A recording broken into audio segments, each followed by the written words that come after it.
എന്നാലും എൻ്റെ ഹാരിഫ് ഹുസൈനെ, താങ്കൾക്ക് ഈ ഗതി വന്നല്ലോ. പിണങ്ങി പോകലേ, പിണങ്ങി പുള്ളി ഒരു സമയത്ത് വിചാരിച്ച് കനത്തൊരു മഴ പെയ്തിരുന്നെങ്കിൽ കണ്ണീരാ മഴയെ കൂടെ അങ്ങ് ഒടിച്ചു പോയെന്നാണ് പാവം.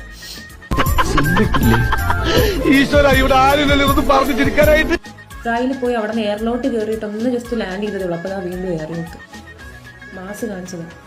ഇനി പിന്നെ മിത്രങ്ങൾ 2 ദിവസത്തേക്ക് പണി മുടക്കുമെന്ന് അറിയാൻ കഴിഞ്ഞത്. എന്നാലും പതിവ് പോലെ എന്റെ പെർഫോമൻസ് ഗംഭീരമായിട്ടുണ്ട്. Super sir, super sir. സാറിന് നാഷണൽ അവാർഡ് ഉറപ്പാ. പക്ഷെ പടം പൊട്ടും. നമ്മുടെ PSC പറ്റിയൊരു ചോദ്യം കിട്ടി. ബഹിരാകാശത്ത് പോയി തിരിച്ചു വന്ന പിറ്റേ ദിവസം വീണ്ടും ബഹിരാകാശത്ത് പോകാൻ ഭാഗ്യം കിട്ടിയ ഇന്ത്യയിലെ ഏക വ്യക്തി ആരിഫ് ഹുസൈൻ, ദ ഗ്രേറ്റ് ആരിഫ് ഹുസൈൻ. എടാ നീയൊക്കെ നേർക്ക് നേരെ വരാതെ കോയാക്കോളിങ്ങിൽ വാടാ തെണ്ടികളെ. ആണുങ്ങൾ അങ്ങനെയാണ്, ആണുങ്ങൾ നേർക്ക് നേരെ സംസാരിക്കാറില്ല. ആണുങ്ങൾ കോയാക്കോളിങ്ങിൽ വന്നേ സംസാരിക്കാറുള്ളൂ. അവൻ്റെ ഹോട്ട്സ്പോട്ട് നെറ്റിലെന്ന് പറഞ്ഞാൽ അവിടെ